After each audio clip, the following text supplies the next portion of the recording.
আমাদের আজকের আলোচনার কবিতা অবনী বাড়ি আছো, শক্তি চট্টোপাধ্যায়। কবিতাটি আলোচনার আগে খুব সংক্ষিপ্তভাবে কবির একটু ব্যক্তিগত পরিচয় আমরা নিয়ে নিই। শক্তি চট্টোপাধ্যায়ের জন্ম 1933 খ্রিস্টাব্দের 25শে নভেম্বর তার মামার বাড়িতে জন্ম হয়। উত্তর 24 পরগনার বহুড়ু গ্রামে,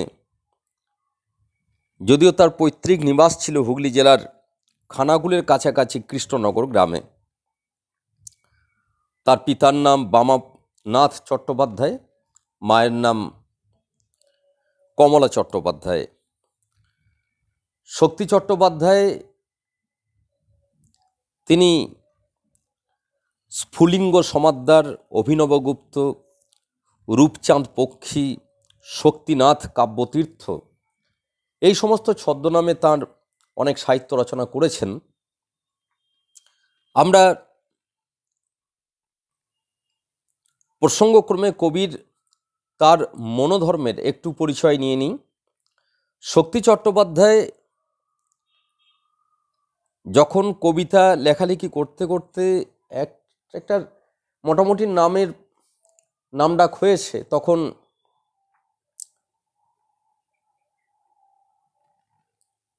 কফি হাউসে মীনাক্ষী বলে একটি মেয়ে, যে মেয়েটি কলকাতা বিশ্ববিদ্যালয়ের ছাত্রী, সেই মেয়েটি শক্তি চট্টোপাধ্যায়ের কবিতার একনিষ্ঠ ভক্ত পাঠিকা। সে শক্তি চট্টোপাধ্যায়ের সঙ্গে পরিচয় করতে আসে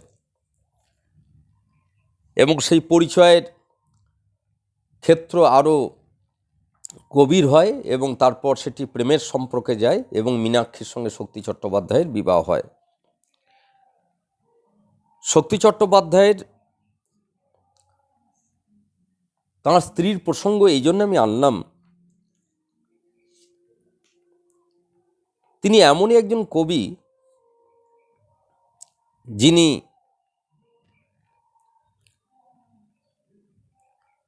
যান্ত্রিক জীবনকে মেনে নিতে পারেননি, যিনি আমাদের মতো দৈনিক হিসেব করা লেনদেন সর্বস্ব জীবনকে যিনি মেনে নিতে পারেননি।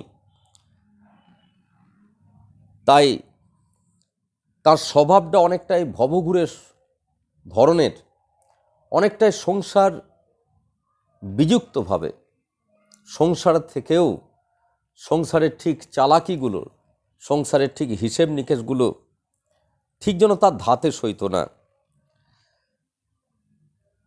তাই শক্তি চট্টোপাধ্যায় তিনি একবার বলেছিলেন যে মীনাক্ষী আমাকে ডুবতে দেয়নি, মীনাক্ষী না থাকলে আমি ডুবেই যেতাম। হ্যাঁ, সত্যিই তাই।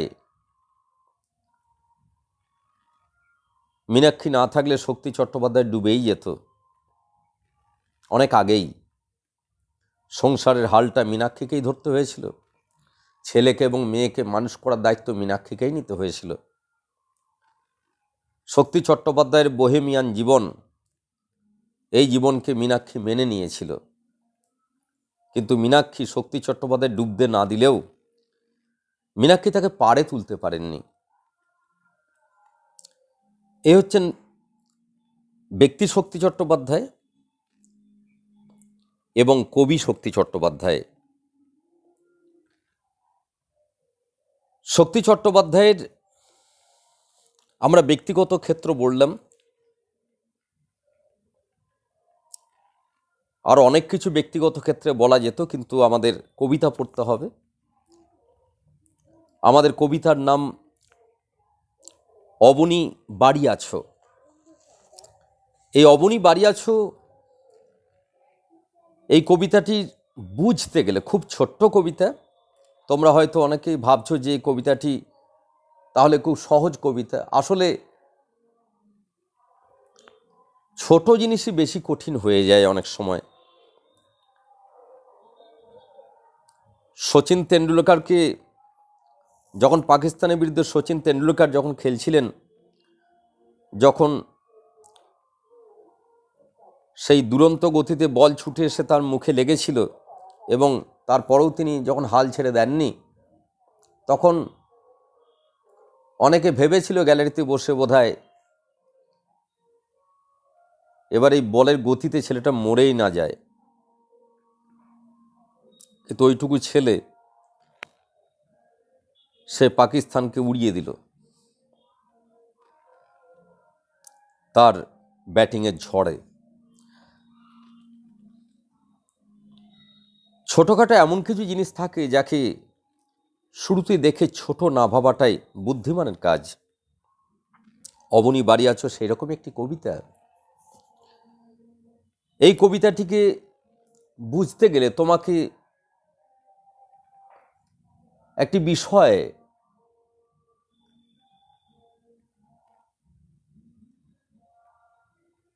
খুব গভীরে গিয়ে বুঝে নিতে হয়।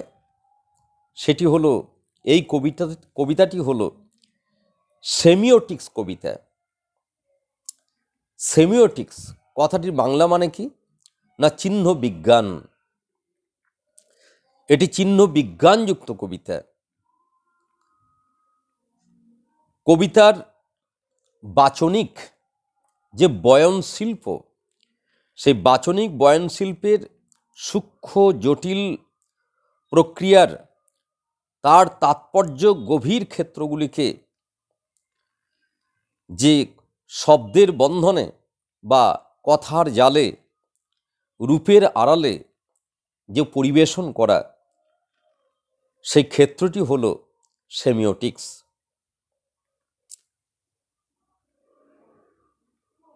বিখ্যাত ভাষাবিজ্ঞানী ফার্দিনান্দ সসুর তিনি এই চিহ্ন বিজ্ঞানের বীজটিকে প্রথম বপন করেছিলেন।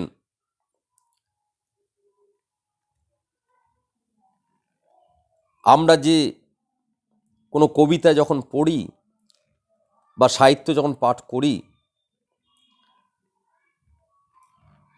তার একটা স্ট্রাকচারগত বা আকরণগত একটি ক্ষেত্র থাকে। সেই স্ট্রাকচার বা আকরণের মধ্যে লাং এবং প্যারল, লাং এবং প্যারল এই দুটি জিনিস তার মধ্যে থাকে। লাং এটি প্রকাশ করে সিগনিফায়েড ক্ষেত্রটিকে, বাংলায় যাকে আমরা বলবো চিহ্নায়িত, আর প্যারল এ প্রকাশ করে সিগনিফায়ার মানে চিহ্নায়ক। খুব সহজ করে যদি আমাকে বোঝাতে হয় তাহলে আমি বলবো যে তুমি কোনো একটা লেখা পড়ে প্রথম যেটা বুঝছো সেটা তার ভাষা দেখে বুঝছো। যেমন ধরো রবীন্দ্রনাথের হঠাৎ দেখা এই কবিতায় তুমি দেখতে পাচ্ছ ছেলেটির সঙ্গে মেয়েটির কথা হচ্ছে।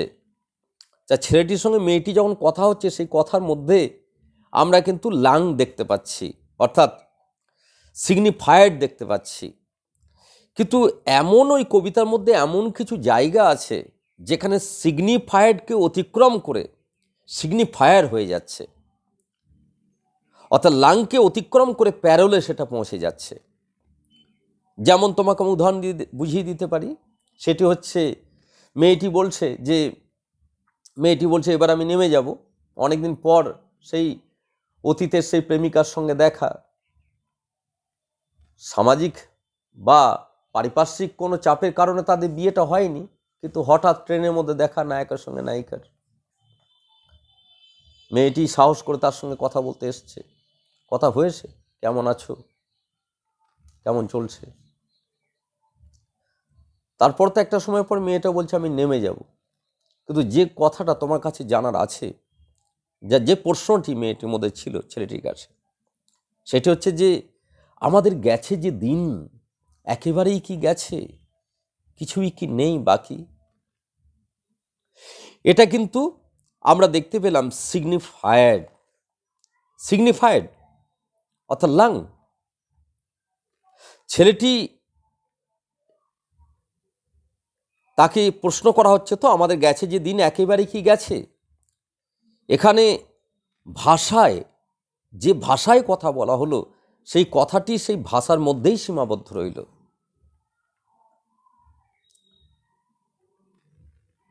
একটু করে আমি চুপ করে, এখানেও কিন্তু সিগনিফায়েড প্রকাশ পাচ্ছে লাং। কিন্তু তারপরেই যখন সে উত্তর দিচ্ছে, রাতের সব তারাই আছে দিনের আলোর গভীরে, তখন আমরা দেখলাম সিগনিফায়েড থেকে চলে গেল সিগনিফায়ার, অর্থাৎ চিহ্নায়িত থেকে চলে গেল চিহ্নায়ক। চিহ্নায়িত দিয়ে শুরু হলো, কিন্তু সেটাকে অতিক্রম করে ছড়িয়ে পড়ল রাতের সব তারাই আছে দিনের আলোর গভীরে, অনেক বিস্তারিত ক্ষেত্রে চলে গেল। আমরা এই রকম ক্ষেত্রকে আমরা ফার্দিনান্দা শ্বশুরের তার অনুসরণে আমরা চিহ্ন বিজ্ঞান বলে চিহ্নিত করব। সচেতন পাঠক কবিতার পাঠবস্তু বিনির্মাণ করার মধ্য দিয়ে আবিষ্কার করেন সেই বহুমাত্রিকতা। সচেতন পাঠক, সব পাঠক তো পারেন না। যারা সচেতন পাঠক, যারা সেই স্ট্রাকচারালিজম বা আকরণবাদের সেই গভীরে, সেই চিহ্নায়িত থেকে চিহ্নায়কের স্তরে যারা পৌঁছাতে পারে, তারাই সেই কবিতার সেই ভিতরের যে পরিভাষা, সেই অনুভবের যে হীরক দ্যুতি, সেই জায়গায় তারা পৌঁছাতে পারে। আমরা বলবো যে এই অবনী বাড়িয়াছ বা এই ধরনের কবিতাকে বুঝতে গেলে এই আকরণবাদের ক্ষেত্রটিকে ছেলে মেয়েদের তাদের বুঝে নিতে হয়। আমরা গঠনগত দিক নিয়ে কথা বললাম বা আকরণবাদ নিয়ে কথা বললাম, এবার আমরা কবিতার ক্ষেত্রের মধ্যে চলে আসছি। এই কবিতাটি তোমরা দেখবে যে এই কবিতাটি শক্তি চট্টোপাধ্যায়ের তাঁর বিখ্যাত কাব্যগ্রন্থ ধর্মে আছো জিরাফেও আছো, এই কাব্যগ্রন্থের প্রকাশ 1965 খ্রিস্টাব্দে। সেই কাব্যের এটি একটি বিখ্যাত কবিতা। শক্তি চট্টোপাধ্যায়ের এই কবিতাটির তিনি যেখানে লিখেছিলেন, তাঁর দুই বন্ধু মানবেন্দ্র বন্দ্যোপাধ্যায় এবং কল্যাণ চৌধুরী সেই সময় হিজলি বলে একটি জায়গা, সেখানে স্কুলে শিক্ষকতা করতেন।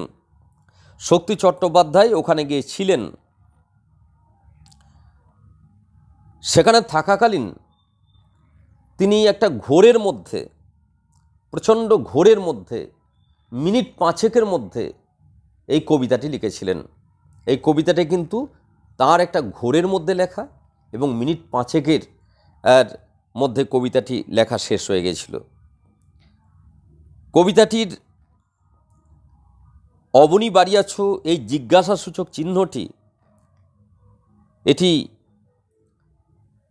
প্রথম দিকে ছিল না। তারপরে যখন শক্তি চট্টোপাধ্যায়ের কাব্যগ্রন্থ বের হয়, আনন্দ পাবলিশার্স বের করে, তখন কবিতার প্রতিটি স্তবকের শেষে সেই অবনী বাড়িয়াছ এই ধ্রুবপদটির জিজ্ঞাসাসূচক চিহ্নকে অনুসরণ করে কবিতার নামেতেও সেই জিজ্ঞাসা চিহ্নটি আছে। আমরা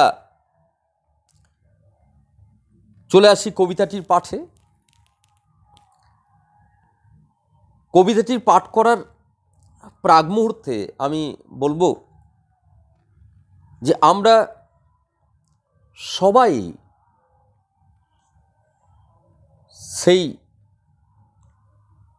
রেলগাড়ির মতো আমরা জন্ম থেকে মৃত্যুর দিকে আমরা যাচ্ছি, আমরা সবাই। কিন্তু তার মাঝে কোনো কোনো মানুষের তাদের যেন নিজেকে নতুনভাবে চেনা বা নিজের ভিতরের বড় আমিকে চেনা বা বড় আমিকে জাগানোর ক্ষেত্রটি চলে আসে, তখনই তারা ঘুরে দাঁড়ায়। এই কবিতা ঘুরে দাঁড়ানোর কবিতা, এই কবিতা আত্মজাগরণের কবিতা। এই কবিতা শুধু এলাম, সন্তান সন্ততি জন্ম দিলাম, বুড়ো হলাম, মরে গেলাম, এই কবিতা সে কথা বলে না। এলাম, সন্তান সন্ততি জন্ম দেব, এটাই ভাবছিলাম, কিন্তু ভিতরের একটা তাগিদ, অন্তরের একটা ডাক আমাকে হতে দিল না। তারাই তো মাদার টেরিজা, তারাই তো নেতাজি সুভাষচন্দ্র বসু, তারাই তো স্বামী বিবেকানন্দ হয়। তারা জন্মানোর পর আমাদের মতোই তো চলার চেষ্টা করেছিল, কিন্তু কোন সে ডাক তাদেরকে আমাদের ওই গতানুগতিক রেল লাইন থেকে, ওই গতানুগতিক ট্রাম লাইন থেকে তাদেরকে সরিয়ে নিয়ে চলে গেল? তাদেরই অন্তরের কোন ডাক? আমরা এই নিরিখে কবিতাটিকে বোঝার চেষ্টা করব। কবিতাটির যে চিহ্নিত ক্ষেত্র সেটি খুব সিম্পল, এবং যেটি পড়ে সাদামাটা অবস্থায় কিছু বুঝতে পারবে না। তোমাকে চিহ্নায়কের জায়গায় গেলে তবে তোমার কাছে পরিষ্কার হবে। তো আমরা চিহ্নায়িত দেখব, আবার আমরা চিহ্নায়কের ক্ষেত্রেও দেখব। আমরা লাং দেখব, আবার প্যারোলের জায়গায় যাব। কবিতার প্রথম স্তবকে দেখো, বলা আছে, দুয়ার এঁটে ঘুমিয়ে আছে পাড়া, কেবল শুনি রাতের করা নাড়া, অবনী বাড়ি আছো? একটি জিজ্ঞাসা চিহ্ন আছে। কবিতার প্রথম স্তবকে দেখতে পাচ্ছ যে এঁটে একটি শব্দ। এই এঁটে আমাদের বঙ্গ ভাষার বা বঙ্গ সমাজের সম্পূর্ণভাবে একটি গ্রাম্য শব্দ। এঁটে, এঁটে শব্দটি একদম কথ্য গ্রাম্য শব্দ। দুয়ার এঁটে ঘুমিয়ে আছে পাড়া, যদি তুমি সেই চিহ্নায়িত ক্ষেত্র দেখো তাহলে দেখতে পাবে গোটা পাড়ার লোক কি আছে, তারা সবাই ঘুমাচ্ছে। কারণ রাত্রেবেলা সবাই তো ঘুমাই, আমরা খুব স্বাভাবিক। মানুষ রাত্রে ঘুমায়, দিনে জাগে, এটাই তো স্বাভাবিক। সে মাঝে তুমি দুপুরে 1 ঘন্টা ঘুমালে বা 2 ঘন্টা ঘুমালে সেটা আলোচনার বিষয় নেই। আলোচনার বিষয় হচ্ছে আমাদের এই মানব সমাজ, এরা দিনের বেলাতেই জাগে আর রাত্রেবেলাতে ঘুমায়। তাহলে পাড়ার লোকেরা এঁটে শব্দটা শুনেই বুঝতে পারছো, গ্রামের মানুষেরা তারা রাত্রেবেলা তো দুয়ার এঁটেই তো ঘুমায়, এবং রাত্রেবেলা তো মূলত ঘুমায়, কারণ সকালে উঠে তাদেরকে মাঠে ঘাটে কাজ করতে যেতে হয়। তাহলে গোটা পাড়ার লোক ঘুমিয়ে আছে, আর সেই পাড়ার মধ্যেই অবনী বলে একটি ব্যক্তি আছেন। সেই ব্যক্তির বাড়ির দরজায় কড়া নাড়ার আওয়াজ পাওয়া যাচ্ছে। কিন্তু অবনী, সেও তো ঘুমাচ্ছে। অবনী ঘুমাচ্ছে, কিন্তু অবনী পুরোপুরি ঘুমাচ্ছে না। অবনী যেন আধো ঘুম আধো জাগা অবস্থায় আছে। তাই অবনী শুনতে পাচ্ছে, কেবল শুনি রাতের কড়া নাড়া। তোমরা বুঝতে পারছো যে সমাসক্তি অলঙ্কার হয়েছে এখানে, কারণ রাত কখনো কড়া নাড়তে পারে না, কারণ রাতের কোনো প্রাণ নেই। তাহলে একজন পাঠককে বুঝে নিতে হয় যে রাত কড়া নাড়েনি, রাত্রেবেলায় কোনো আগন্তুক এসে অবনী নামক ব্যক্তির বাড়ির দরজায় কড়া নাড়ছে, কিন্তু অবনী কেন খুলতে যাচ্ছে না? কারণ অবনী সে ঘুমাচ্ছে, কিন্তু খুব গভীর ঘুমের মধ্যে অবনী নেই। যদি গভীর ঘুমের মধ্যে থাকতো তাহলে কড়া নাড়ার আওয়াজ অবনী পেত না। আর অবনী জেগে নেই, যদি জেগে থাকতো তাহলে অবনী বলতো, কে কে কড়া নাড়ছেন, কে? আসলে অবনী সে না আছে ঘুমিয়ে না আছে জেগে, একটা মাঝামাঝি স্তরে সে অবস্থান করছে। সেই জন্যেই সেই ঘোরের মধ্যে, কিন্তু পুরোপুরি ঘুমের মধ্যে নেই বলে সে কেবল শুনি রাতে কড়া নাড়া। খুব গুরুত্বপূর্ণ একটি শব্দ শক্তি চট্টোপাধ্যায় ব্যবহার করলেন, কেবল। কেবল মানে ক্রমাগত। তাহলে উঠছেন না কেন? না, তিনি তো জেগে নেই। তাহলে শুনতে পাচ্ছেন কি করে? তিনি তো পুরো ঘুমিয়ে নেই, তিনি তো সম্পূর্ণ ঘুমিয়ে নেই, তিনি আধো ঘুম ও আধো জাগা অবস্থায় তিনি অবস্থান করছেন। অবনী বাড়ি আছো, তাহলে আগন্তুক তার কোটেশন আছে দেখবে, সিঙ্গেল ইনভার্টেড কমা দিয়ে আছে দেখবে, অবনী বাড়ি আছো।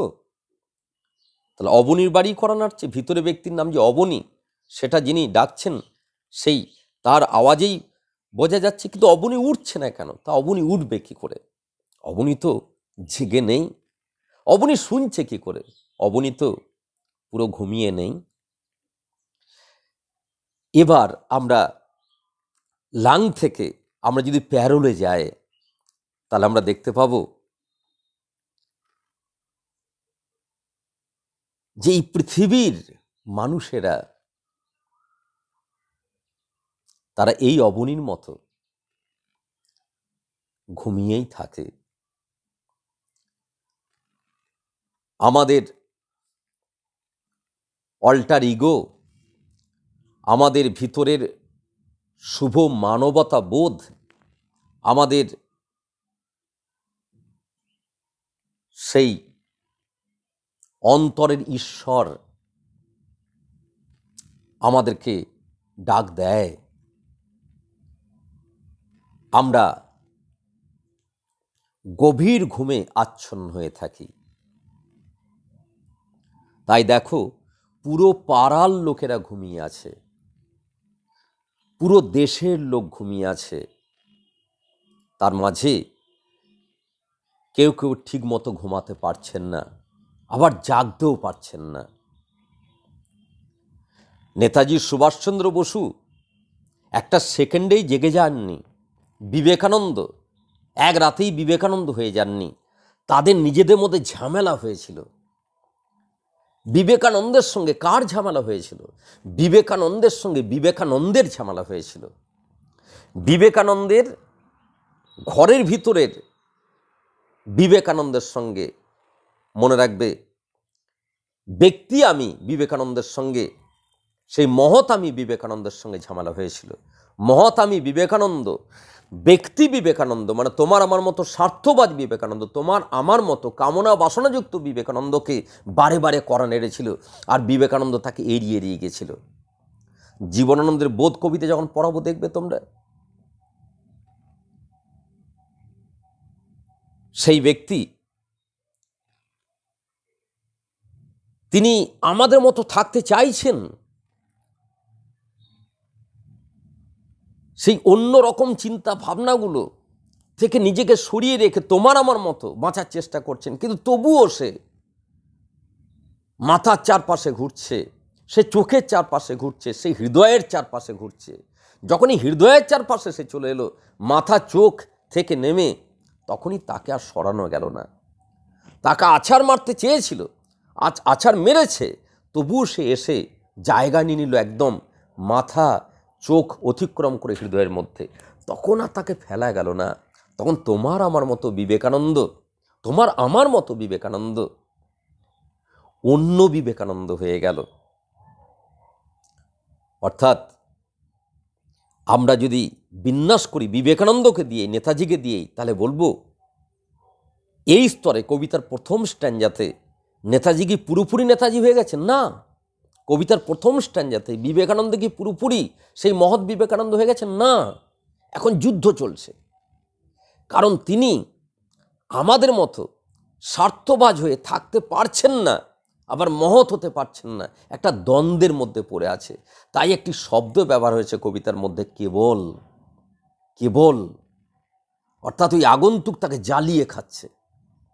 ওই আগন্তুক বারে বারে বলছে, বিবেকানন্দ বাড়িতে আছো, বিবেকানন্দ জাগো, বিবেকানন্দ বাড়িতে আছো, বিবেকানন্দ জাগো, নেতাজি তোমার দেশ পরাধীন, নেতাজি কি করছো, তুমি জাগো।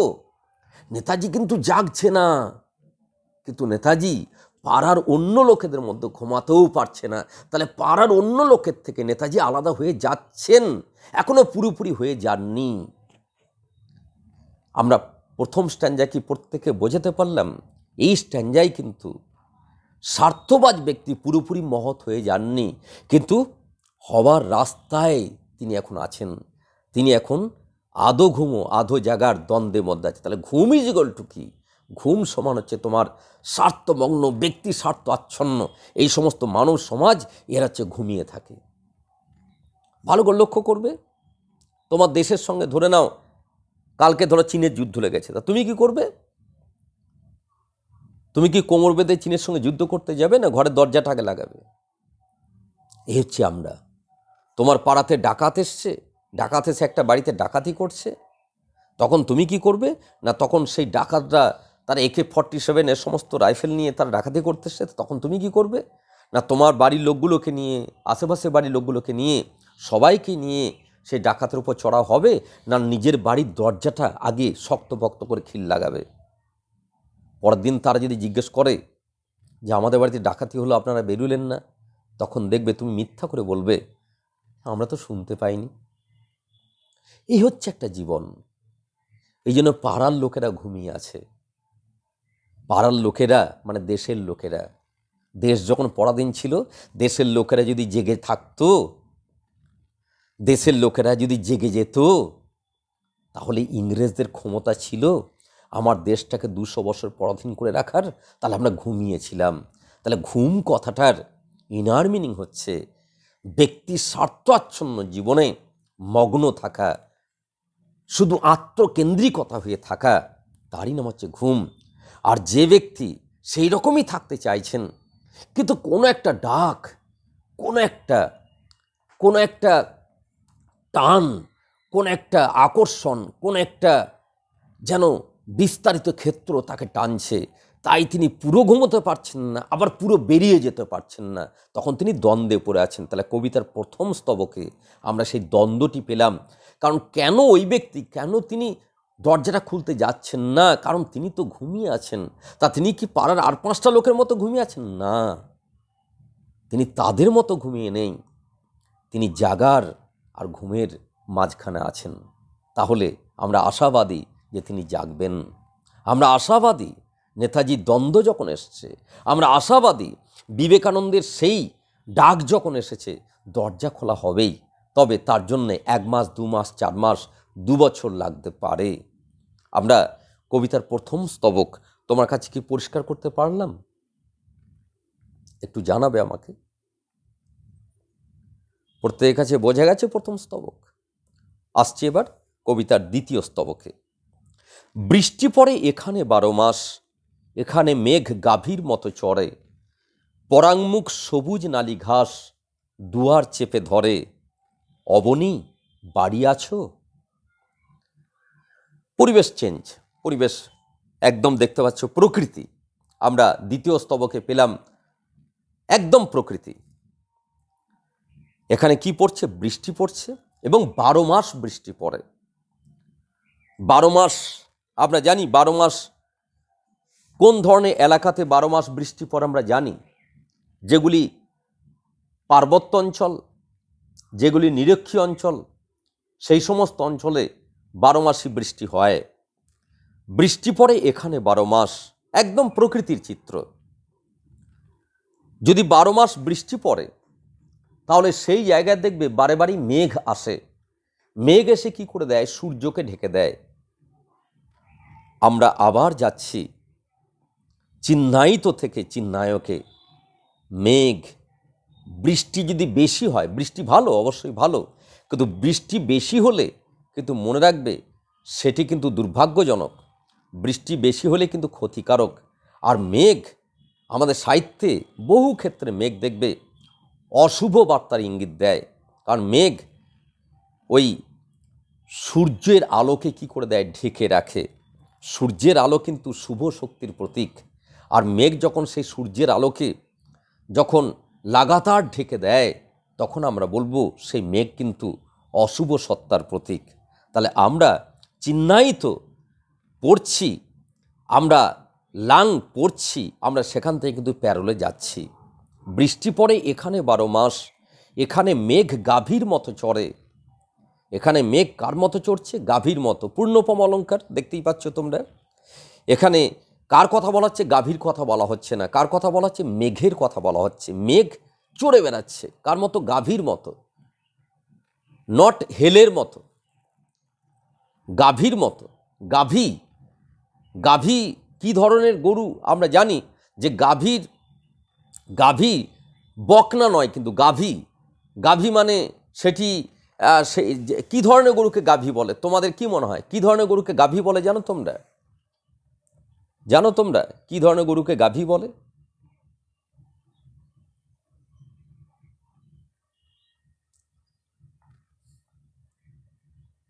হ্যাঁ তনিমা? হ্যাঁ, বাহ, খুব সুন্দর কথা বলেছ। দেখো, ও খুব সুন্দর কথা বলল যে মা গরুকে গাভী বলে। তাহলে মা গরুকে যদি গাভী বলা হয়, তার হাঁটা চলাটা ধীরে হবে না দ্রুত হবে? এটা অ্যান্সার দাও আমাকে। ধীরে হবে। মনে রাখবে, যে গরু দুধ দেয়, যে গরুর বাচ্চা হয়েছে, সেই গরু কখনো জোরে হাঁটবে না। বা যে গরু প্রেগনেন্ট, যে গরু অন্তঃসত্ত্বা, সেই গরু যখন হাঁটাচলা করবে, যে গরু সদ্য বাচ্চা হয়েছে সেই গরু যখন হাঁটাচলা করবে, তখন তার গতিটা ধীর হবে। আর যেখানে 12 মাস বৃষ্টি হয়, সেখানে যে মেঘ থাকে, সেই মেঘ মনে রাখবে, সেই মেঘ বৃষ্টি বহুল এলাকার সেই মেঘ, সে কিন্তু জমাটবদ্ধ হয়ে থাকে। তার গতিটা সাংঘাতিকভাবে এদিক ওদিক করে না। এখানে মেঘ গাভীর মতো চড়ে। আর চড়ে কথাটা কেন বলা হলো? কারণ পার্বত্য এলাকায় মেঘ মাটিকে ছুঁয়ে যায়। আর গাভী সে যদি অন্তঃসত্ত্বাযুক্ত হয়, তাহলে তার পেট এবং ওই ঘাস সেটি কিন্তু অনেক কাছাকাছি লেভেলে চলে যায়। আর এলাকার যদি পার্বত্য এলাকা হয়, তাহলে মেঘ ঘাসের কাছাকাছি পৌঁছে যায়। তাহলে এখানে মেঘ এমনভাবে চড়ে বেড়াচ্ছে, মনে হচ্ছে যেন গাভী চড়ে বেড়াচ্ছে। অ্যাকচুয়ালি গাভী আলোচনার বিষয় নয়, মেঘের পজিশনটা দেখানোর জন্য এখানে গাভীর প্রসঙ্গ নিয়ে আসা হয়েছে। এখানে মেঘ গাভীর মতো চড়ছে, তার মানে মেঘ মাটি ছুঁয়ে যাচ্ছে, সোজা কথায়। তার মানে মেঘের ভালো রকম এখানে ভালো রকম মেঘের কিন্তু বাড়াবাড়ি রয়েছে। তার মানে মেঘ অশুভ সত্তার ইঙ্গিত দিচ্ছে। আর যত মেঘ, যত বৃষ্টি, তত কি হবে না, পরাঙ্মুখ সবুজ নালি ঘাস, পরাঙ্মুখ সবুজ নালি ঘাস দুয়ার চেপে ধরে। ঘাস অত্যন্ত ভালো, ঘাস অত্যন্ত ভালো, কিন্তু প্রচণ্ড বৃষ্টির জন্যে, প্রচণ্ড মেঘবহুল এলাকা, বৃষ্টি হয় যে এলাকায়, সেই এলাকায় যে ঘাসগুলো হয়েছে, সেই ঘাস দারুণভাবে সবুজ হয়ে যায় বৃষ্টির জল পেয়ে। কিন্তু দেখবে ভালো করে, সেই ঘাসগুলি হতে হতে দেখবে কোনো দরজা যদি দীর্ঘ বছর যদি খোলা না হয়, দীর্ঘদিন যদি খোলা না হয়, সেই দরজার নিচেগুলোতে সেই ঘাস হয়ে সেই ঘাস দরজাটাকে চেপে ধরে। আমরা দেখলাম যে প্রচুর বৃষ্টি হলে সেই ঘাসের ওপরগুলো সবুজ থাকে, নিচে গোড়াগুলো কিন্তু পচেও যায়। আমরা জানি প্রকৃতি যদি ঠিকমতো দেখার চোখ থাকে তোমার, বর্ষাকালে দেখবে আমাদেরই এলাকায় দেখবে ঘাসের গোড়াগুলো পচে যায় প্রচণ্ড বৃষ্টির জন্য, কিন্তু ঘাসগুলো সবুজ হয়ে থাকে। তাহলে পরাঙ্মুখ সবুজ নালি ঘাস, পরাঙ্মুখ কথাটি মানে হলো প্রতিকূল, পরাঙ্মুখ কথাটি মানে হলো বিরুদ্ধ। নালি ঘাস কোনটাকে চেপে ধরেছে? এবার তুমি লেভেলটা ভালো করে খেয়াল করো। অবনী বাড়ি আছো বলে আগন্তুক কী করছে? কড়া নাড়ছে। তাহলে আগন্তুকের লেভেলটা কোথায়? আগন্তুকের লেভেলটা কি উঁচুতে না দরজার নিচেতে? তুমি ভালো করে এটিকে একদম দৃশ্যগতভাবে, এটি তো দৃশ্যায়নযুক্ত কবিতাও বটে, আমরা এই কবিতাটিকে চোখে দেখতে পাবো যে দরজার আগন্তুক বলছে অবনী বাড়ি আছো, তাহলে আগন্তুক দরজার নিচেতে সে কি দরজার নিচেতে আঘাত দিয়ে সে কি বলছে অবনী বাড়ি আছো, না দরজার মাঝামাঝি জায়গায় আঘাত দিয়ে বলছে অবনী বাড়ি আছো? কোথায়?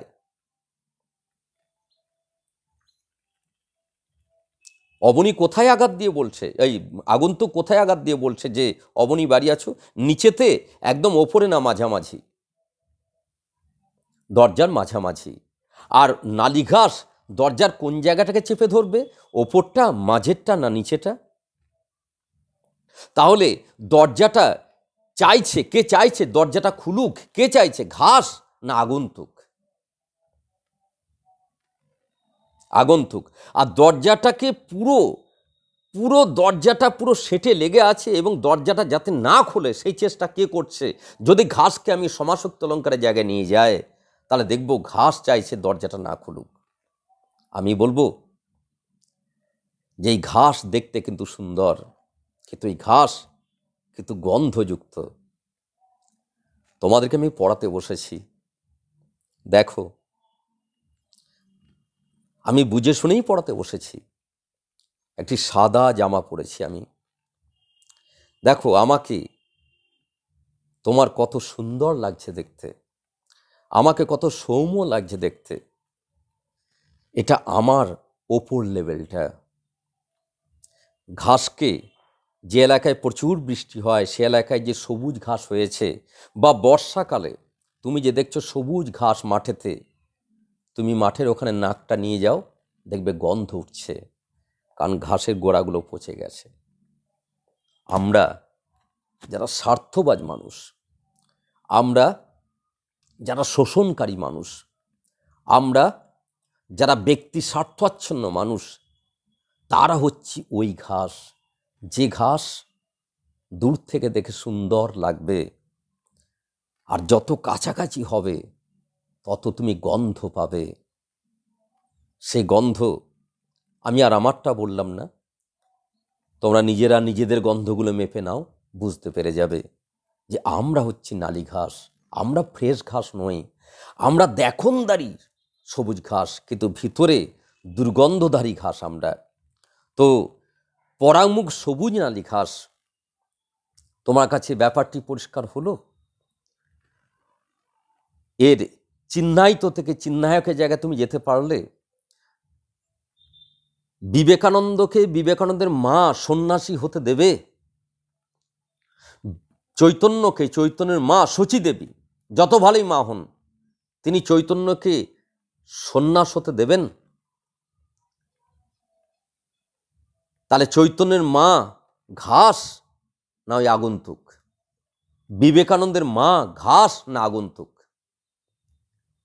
মনে রাখবে, এই কবিতাকে বুঝতে গেলে তোমাকে দারুণভাবে ওই চৈতন্যের মাকে বুঝতে হবে, শচীদেবীকে বুঝতে হবে, যে শচীদেবী চৈতন্যের দরজাটা খুলতে দেবেন না। ওরে নিমাই যাস না, নিমাই তুই আমার ছেলে, ঘরে কি অসুবিধা আছে বাবা, তুই কেন সন্ন্যাসী হবি? তোর বাড়িতে কি অভাব আছে? তোর বাবা কি ভালোবাসে না? তোর দাদা বিশ্বরূপ সে কি তোকে ভালোবাসে না? ওরে নিমাই তুই যাবি না, তোকে এই বাড়িতেই থাকতে হবে, তোকে আমাদের মধ্যেই থাকতে হবে। বিষ্ণুপ্রিয়া বলছে তোমাকে থাকতে হবে। নিমাইকে যেন অন্য কোনো আগন্তুক তাকে ডাক দিচ্ছে, না মা আমাকে যেতে হবে।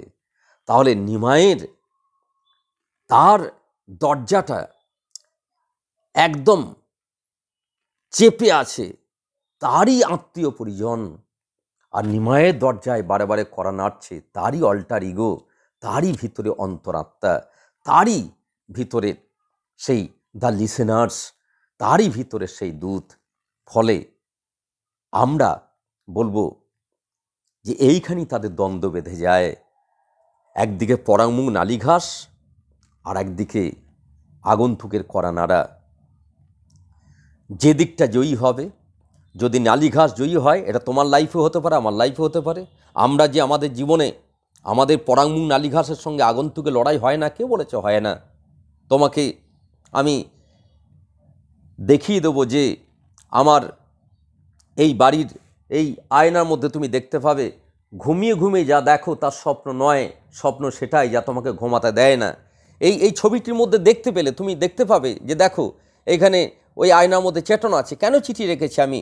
যে আমার যেন সেই আমার কেন জাগে না, আমার কেন এই জায়গাটা জাগে না, তাই তো চিঠি রেখেছি। তো আমার কি করা নাড়ে না? তোমার কি করা নাড়ে না? তোমার কি মনে হয় না কখনো যে যদি মাদার টেরিজা পারেন একটা মাথা নিয়ে, তাহলে আমি কেন পারি না? যদি ভগ্নী নিবেদিতা পারেন একটা মাথা নিয়ে, তাহলে আমি কেন পারি না?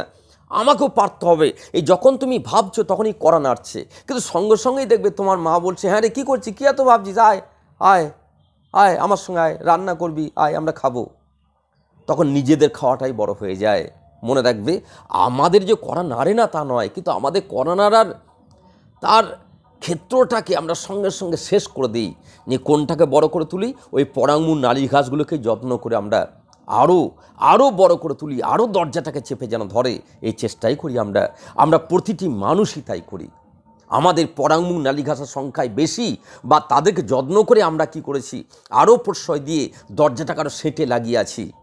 আর বিবেকানন্দরা, নেতাজিরা, মাদার টেরিজারা তারা কি করলেন জানো? তারা ওই সমস্ত নালীঘাসগুলোকে সরিয়ে দিয়ে ওই আগন্তুকে প্রাধান্য দিয়ে দরজাটা শেষ পর্যন্ত খুলতে পেরেছিলেন, তাই তারা হতে পেরেছেন। আর আমরা রাত্রেবেলা সবার আগে ভাবি কালকে আমরা দেখব, কালকে হবার চেষ্টা করব, কিন্তু কাল সেই রাবণের সিঁড়ি করাই হয়ে যায়। আমাদের দ্বিতীয় স্ট্যান্ডে তোমাদের কাছে পরিষ্কার হয়েছে? বোঝা গেছে দ্বিতীয় স্ট্যান্ডে?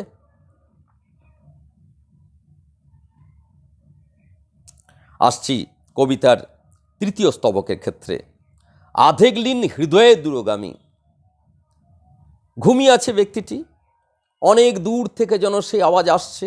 কারণ যখন মানুষ ঘুমায় তখন দেখবে, তোমার নিজের ক্ষেত্রে হয়, যখন কেউ ডাকে তখন মনে হয় যেন কে দূর থেকে কোথা থেকে ডাকছে, কি একটা হচ্ছে, কোথা থেকে কি যেন আওয়াজ আসছে, যেন অনেক দূরবর্তী ক্ষেত্র থেকে আসছে, নয়? সেইটাই তো আস্তে আস্তে কাছে চলে আসবে। বিবেকানন্দের ওই ডাকটা প্রথম দিনই তো কাছে হয়নি, ওই ডাকটা প্রথম দিন অনেক দূরে ছিল। আর ঘাসগুলো খুব সতেজ হয়ে, ঘাসগুলো খুব গন্ধযুক্ত হয়ে দরজাটা চেপে ধরেছিল। আস্তে আস্তে মনে রাখবে, সেই আওয়াজটা আরও কাছাকাছি এসেছে। আর যত আওয়াজটা কাছাকাছি এসেছে তত করোনার পরিমাণ বেড়েছে।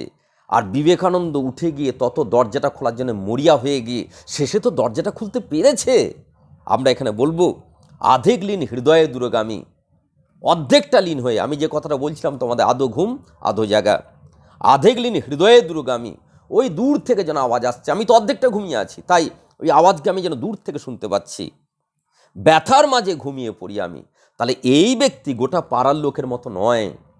এই ব্যক্তি ঘুমাতে গিয়ে কেন ঘুমাতে পারেননি? পুরো পাড়ার লোকে ঘুমাচ্ছেন, কিন্তু এই ব্যক্তি কেন ঘুমাতে পারছেন না? কারণ এই ব্যক্তি ব্যথার মধ্যে ঘুমাচ্ছেন। কিসের ব্যথা? আমরা যখন ঘুমাই, আমরা নিজের চাকরি না পাওয়ার দুঃখে সেই ব্যথা নিয়ে আমরা ঘুমাতে গিয়ে ঠিকমতো ঘুম আসে না। আমাদের প্রেম হতে গিয়ে, এই কালী পুজোর সময় প্রেম হতে গিয়ে প্রেম হচ্ছে না, এই ব্যথা নিয়ে আমরা ঘুমাই। এগুলো তো পার্সোনাল ব্যথা, এগুলো তো নিজের ব্যক্তি সত্তার স্বার্থাচ্ছন্ন ব্যথা। কিন্তু যে ব্যক্তি আমার দেশকে পরাধীন করা যাচ্ছে না, আমার দেশ পরাধীন, এই ব্যথা নিয়ে যখন ঘুমাবেন তখন সেই ব্যথা কিন্তু মনে রাখবে মহান সত্তার ব্যথা। এই ধরনের ব্যথার কথাই কিন্তু এখানে বলা হচ্ছে। তোমার আমার মতো এই ছাপোষা মানুষের, তোমার আমার মতো এই সমস্ত স্বার্থবাজ ধান্দাবাজ মানুষের নিজেরটা পেলাম না, সেই ব্যথা নিয়ে ঘুমানো বা ঘুম না আসা সেই ব্যথা নয়। এই ব্যথা আমাদের সমগ্র জীবনের ক্ষেত্র নিয়ে ব্যথা। তোমাদের মনে পড়ে যে তোমরা কে বাঁচাই বলে মানিক বন্দ্যোপাধ্যায় একটি গল্প পড়েছিলে, মনে পড়ে? মৃত্যুঞ্জয় আমাদের মতো ঠিক ঘুমিয়ে পড়তো, অফিসে চাকরি করতো, ভালো বেতন পেত। সেই মৃত্যুঞ্জয় দেখবে অফিসে চাকরি করতে করতে যেদিন রাস্তার ধারে লাশ পড়ে থাকতে দেখলো, যেদিন সেই ভিখারি মানুষগুলো যখন দুটো অন্নের জন্যে যখন তারা দরজা ঘুরছে, সেই দৃশ্য যখন সে দেখলো, তখন মৃত্যুঞ্জয় সেই রাত্রেবেলা যখন ঘুমাতে পারছে না, সেই ঘুম কিন্তু বৃহত্তর সমাজের জন্য সেই ব্যথা।